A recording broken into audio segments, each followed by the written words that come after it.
nutraceuticals, and then in the pharmacology we basically target the diseases through various approaches. In the formulations, we have the very good expertise in the herbal drugs, nutraceuticals, and API formulations. And in quality analysis, we also do a lot of analytical techniques to qualify these drugs. In a nutshell, we work on classical medicine, proprietary medicine, phytopharmaceuticals, and in some extent, pharmaceutical generic products. So this slide I would like to show because this slide summarizes our takes your attention because you see that these are all natural products. Okay, plant-based natural products. If you see this, these are all we have isolated from a different plant varieties, some from the ginger, some from the edible plants, some from the western plants. We have a marker compounds list of library. In library we have around 350 or 400 compounds. If you see this, there are some, I have given the cost of these molecules. You see this, 10 mg costs about $2,000 US. Or some 100 mg costs about more than $1,000 US. So it emphasizes that the value of these natural products. Why these molecules have been sold in that high cost? Because these are all used as a marker compounds or to qualify or quantify in the herbal drugs as well as the food, nutraceuticals, etc.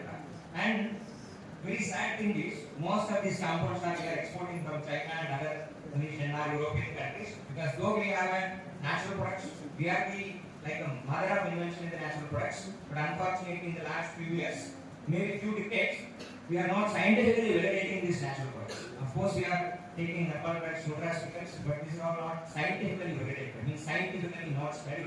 So whenever you are not scientifically studied or well validated, you cannot capture the market value. You cannot go to the European markets. So it will stay only in India, right?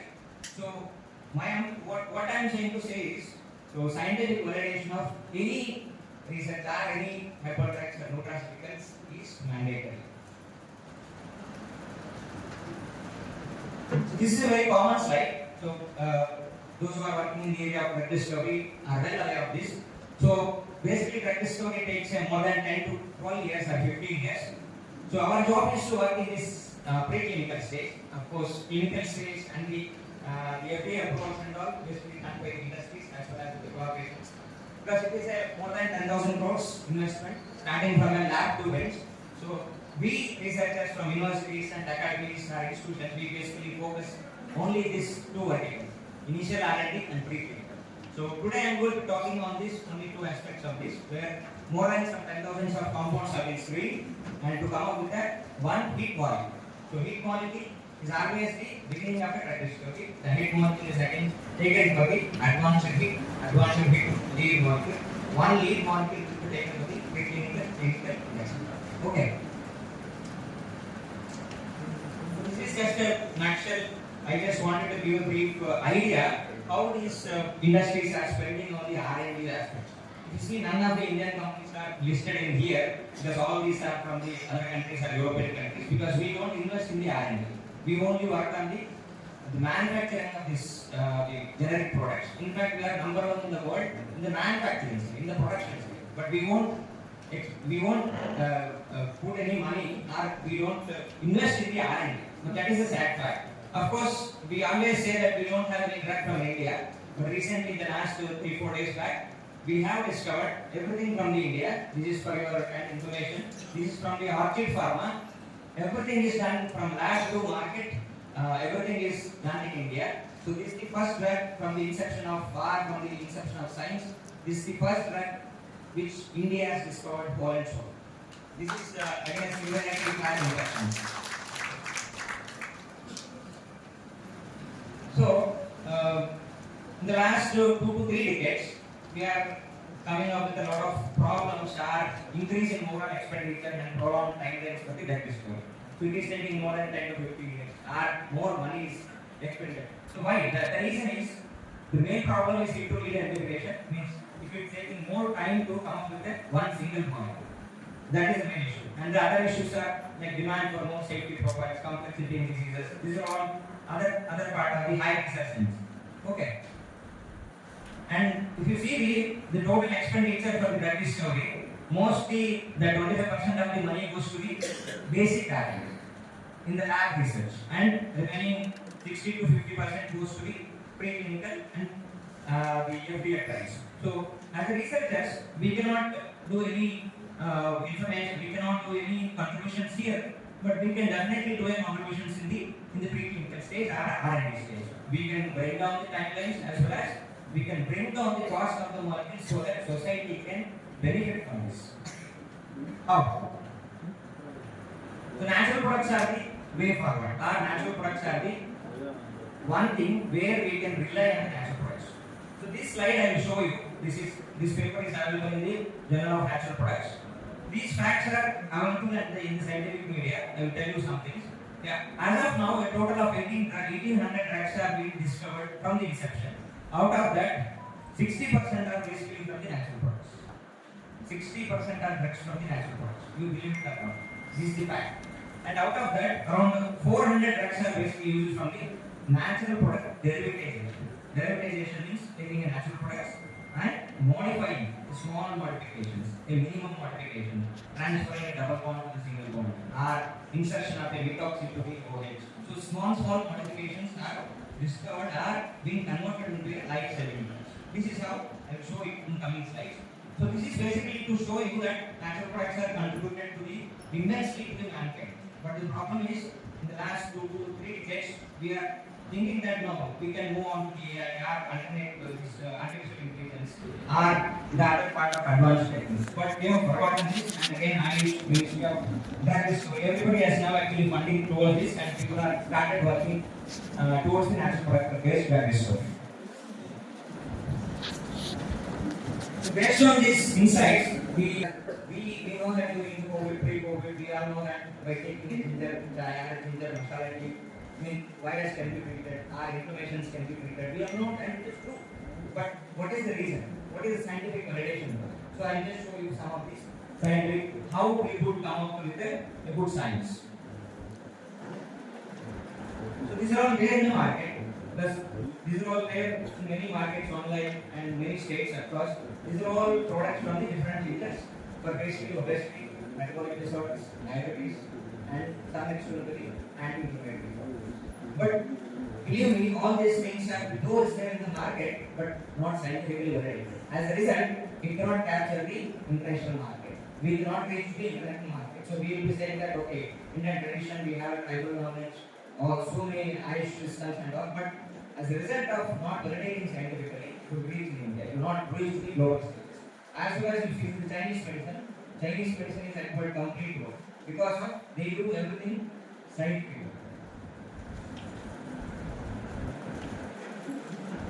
I have taken some examples here. So these are all some of these things are we are aware of it. Curcuma amada, alabarica, and aromatica. Curcuma amada is Chimoga and Western Ghats. This is known as a mango ginger. It is all these are very gingers. So especially the mango ginger is called as a manga inchi or curcuma amada. It is used in our day-to-day life. It is edible, but it has a wonderful, tremendous potential for treating many diseases. Okay. And these are we have isolated from this more than 200 molecules. So to isolate these molecules and to confirm the structures, it takes more than 2 to 3 years. It's a very complex structures, and we isolated more than some 200 molecules. I'm just showing you some important structures here. Out of these structures, and whatever I have shown, these molecules, 4 or 5 molecules are called as the marker compounds, which basically present in the highest quantities. So whenever there is a compound molecule which is present in highest quantities, we call it as a marker compounds. Because based on the marker compounds, any nutraceuticals and herbal drugs or phytopharmaceutical can be quantified and approved by the Irish Ministry or any other ministries. So these are all basically marker compounds, and this compound is present in the highest quantity. So as per the US FDA rules, if the compound is available in more than 2 to 3%, it is allowed for the drug discovery. So this molecule we found that it is available in 2 to 3% of total weight percent. So we thought that this is the best molecule to take for further discovery. So this molecule showed around 14 micromolar activity. So I am not going to the in-depth science because it's based on the polarity of the audience, I am just keeping a very lighter note. So about pancreatic lipase enzyme is an enzyme which is basically targeted for the obesity and other metabolic disorders. So when we tested, this molecule showed individual molecule showed about a moderate activity. But how to improve its the efficacy as well as stability, how to decrease its toxicity through the chemical modification. That is what I was mentioning in the initial slides. So obesity, I don't want to go into there. Obesity, we all know that though it is a simple disease, but it will create a lot of issues. So it will relate to the cardiovascular diseases, gynecological issues, osteoarthritis, cancer. So many diseases. This is the cause of many other diseases.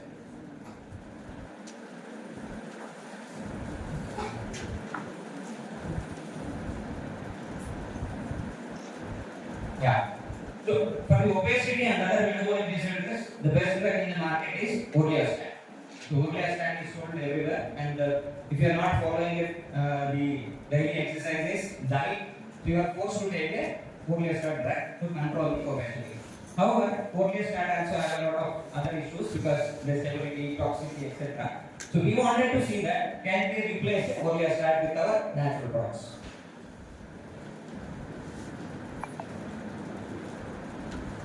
So why chemical modifications? As I showed in one of the slides, till today, 60% of the drugs are basically from the natural products. Out of it, around 20% are basically modifications through chemistry. The natural products have been isolated, and through the synthetic modifications, it has been converted into the drugs. So we thought, can we try something on this? So why natural products or why synthetic modifications? To increase its selectivity profile, structural simplifications. See, for example, one of the drug molecules is Taxol. We all know that the anti-cancer, the therapeutic started from a Taxol. Taxol is the one drug. But it takes more than 120 plants to be destroyed to treat a one person. Can we afford this? No, right? So how can every time you cut the more than 120 plants to get a one treatment for one person? So what people have done is they have taken a building block from the plant and they have semi-synthetically through the chemical process, through the enzymatic process, they have discovered a molecule which can be synthesized partially from the chemical process, partially from the plant sources. So these are some of the important parameters why we need to do drug discovery. So these are some important drugs which are there in the market. This is a plant product as such. If you see that it is partially simplified, only this portion has been cut, and this is a partial form of this compound which is responsible for the activity. So you don't need an entire molecule through the simple modification. And this is the Taxol I was mentioning. There are three different generation drugs are there. The natural product drug is the paclitaxel, which is modified to the docetaxel, and presently in the market is the third generation drug, cabazitaxel. If you see the chemistry, everything 90% looks similar. Only the small methoxy groups, hydroxy groups have been transferred through the simple chemistry. So simple chemistry can make a wonder drugs from the natural products. That is what the take home message. And this is another molecule where oxygen ring has been replaced by the NH group, which converted into ammonia. That's it. Everything remains same. And this is almost more than 10 to 20 folds better than the natural product. So how we do modifications by classical drug discovery approaches? There are prodrug approach, molecular hybridization approach, and biosteric approach. So this is how we plan, because randomly we cannot synthesize, randomly we cannot modify, because if we modify natural products, it can change its efficacy or it can decrease its toxicity. Many parameters can be changed. So we need to plan. So that is what Sasidhar was mentioning. So one way is to take the molecular dynamics in silico approach. The other way is the ligand-based approach. So ligand-based approach is you need not to do any molecular docking studies. You entirely depend on your design. So the design comes basically from the existing reports and existing drugs in the market. So based upon this, you are going to be inspired some molecule and design. So this is how we designed the molecule. It looks very simple. This is our natural product we isolated, and we linked to a linker, a ether linker, and then we brought in a triazole molecule. So chemistry wise, very simple. We did not do much alterations, and the reason behind selecting triazole also, you can see that there are already pre-triazole drugs, triazole-based drugs which are available in the market. So we thought, can we bring in these two pharmacophores together through a stitching of these two molecules. We call it as a molecular splicing. So again, so we took some help of whatever we designed. We took a help of our docking guide, and then we showed that around 150 molecules when we screened, we showed that around 10 to 15 molecules are potential candidates. So based upon these inputs, we started synthesizing. So this is our chemistry, how we synthesize a large number of molecules, more than some 300 molecules. And you can see that I have not included many of the drugs, I have just showed a few molecules. The starting molecule showed a 14 micromolar activity, and from that we could reach to the 6.22, and from that again we could reach to the 5.3, and you can see that finally we reached to the 0.75 micromolar activity. I mean, it is not simple as I am showing, and just cut down the 4 years work into some 4-5 slides. So from 14 micromolar activity to the 0.75 micromolar activity, we can break down the activity, we can increase the bioavailability and all other parameters by just doing a simple chemistry. So this is a in-depth biology we did. So we did a pancreatic lipase inhibition on the human cell lines as well as in animal models. So in a nutshell, you can see that this is the natural product which we isolated from the plant, and through the structural modifications, almost 14% of activity has been improved, right? So that is the intervention of this chemistry. And of course, hyperlipidemia as the clinical condition where it also partially contributes to the obesity and other metabolic disorders. So we thought that can we study these molecules against these metabolic disorders, hyperlipidemia. This is all in-depth chemistry, so since I don't have time, I skip this.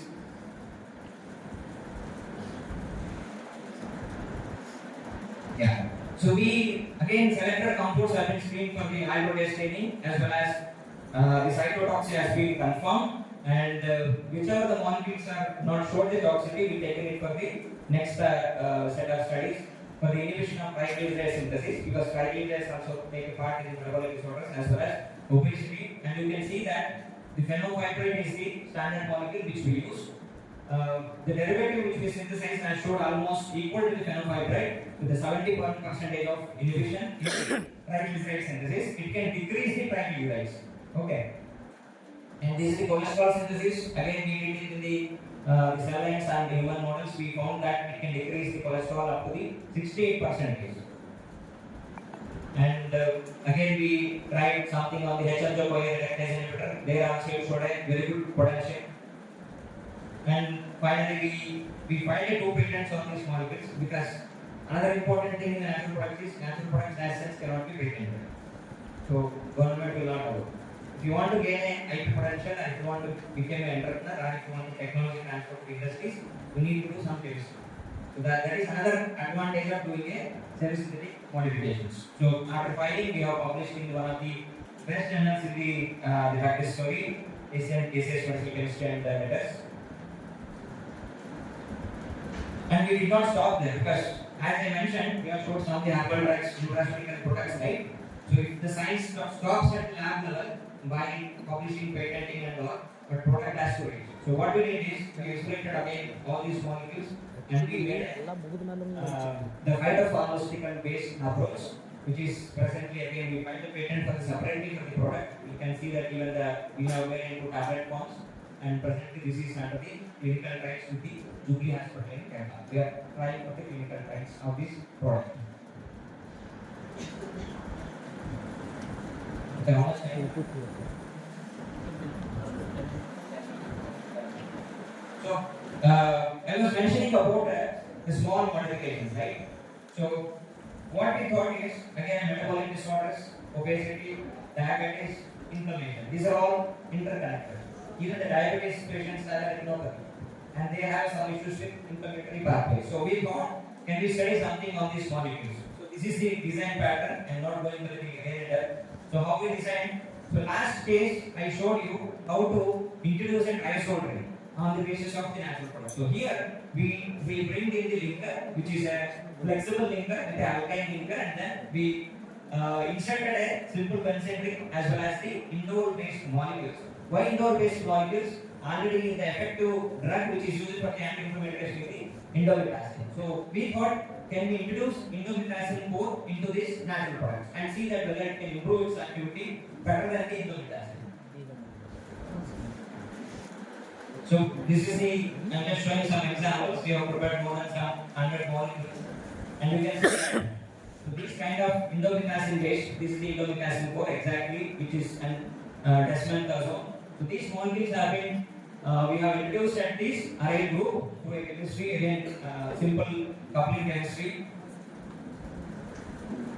And we thought, can we control the inflammation? So to control the uncontrolled inflammation response, we need to stop some of the parameters like nitric oxide synthesis, cytokines, TNF alpha, IL-6, COX-2 ionos.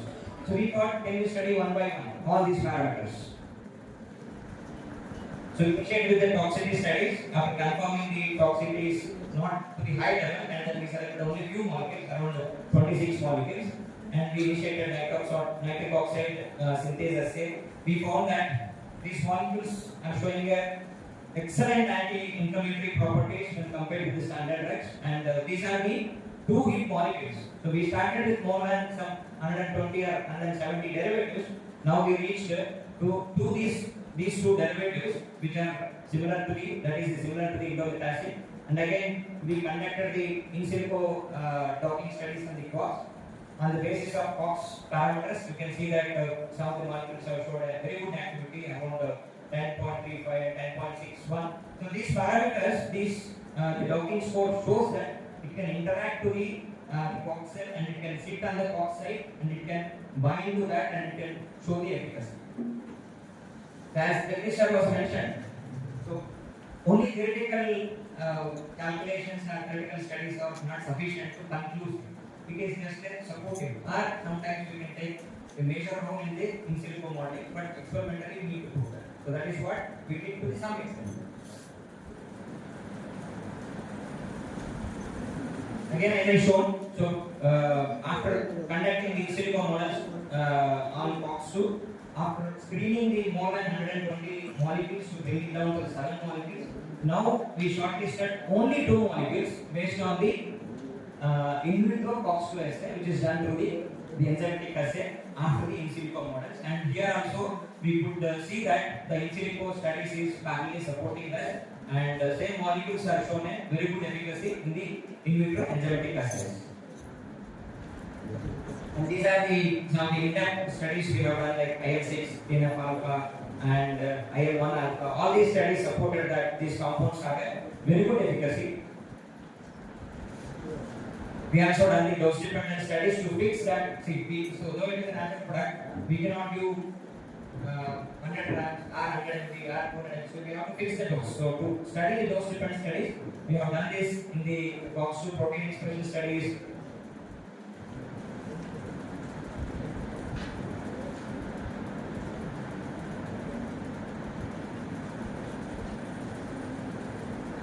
Sorry, the slides. So, and then finally we tested that. So we know that it is stopping the nitroxide synthesis, TNF alpha, and all other parameters.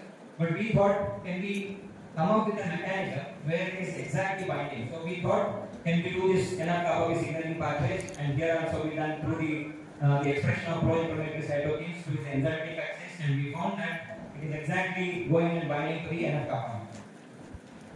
And this is again one more fluorescent based assay we did. So to confirm that whether it is reaching to the NF kappa. Yeah. So finally, after screening from a large number of molecules to 15 and 15 down to 2, and finally we selected one molecule which is showed excellent properties, and that one molecule we again went back to the docking studies with the support of our collaborator. We could study that this particular molecule can go and bound to in the perfect the pocket, and it is shown that it can displace the DNA.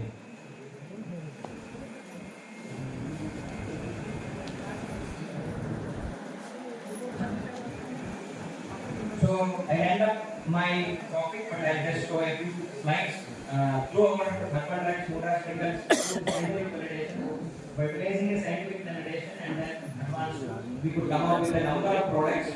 From the institute, we have transferred to many drugs like Rumanis, Tilmil, all these are basically from the traditional knowledge, but we could bring it to the market with the scientific advanced tools. This another molecule, another herbal drug, which is basically from the polyherbal base, which is again in the clinical trials with collaboration with the CSIR Lucknow and CCMB. And we also have a very good facility for the generic products formulations. We have transferred around 15 drugs to the Kerala Drugs and Pharmaceuticals, which is now distributed in the Kerala Veteran Hospitals. We have formulated for 50 anti-cancer drugs as well as 7 antibiotic drugs.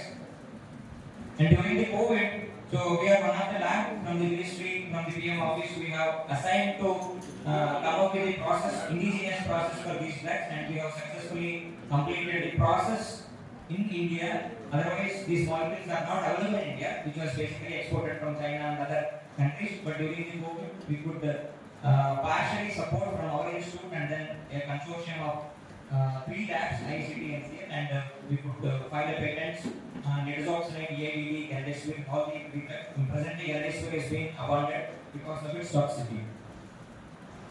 This is another interesting area. We are also working on the fluorescent materials for sensing and various other applications, like for example in the bank notes, and we have a credit cards and all. So there is a fluorescent light which can be detected only under the UV lamp or to make some kind of instrumentation. So these technologies also we have transferred to these some of the big industries as well as the Bangalore Press, which is working in association with the central government. So this is my team. There are so many students from the Karnataka. Most of the boys are, all these bunch of boys are from Karnataka. So one of the student basically from the Raichur is sitting here, who is working as a guest lecturer here.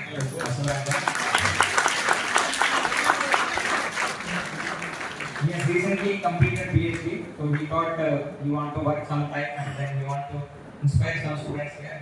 I told him I am very happy. Last week he was being awarded with the PhD, sir. And there are so many students from Gurukula University, Shimoga University, Mangalore University, and there are so many students from other parts of Karnataka.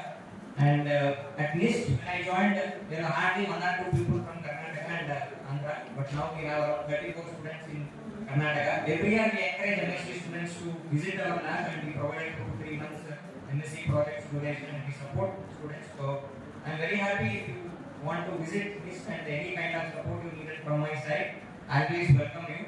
And I request all the students to go for the higher education. Don't stop at the MSc, go for the PhD, and PhD is mandated now.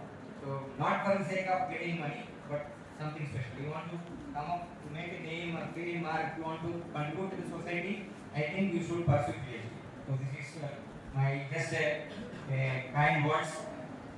Thank you. I also thank the funding from the BST, DBT, and CMR to us. I also thank the Kerala State Government for special funding as a CM's emerging scientist. I have been awarded in 2018 and I have been continuously given a support from the almost 1 crore in the last 3 years. Kerala government is supported me. So thank you very much for giving this opportunity. Thank you. Thank you for that. Kerala is the hub of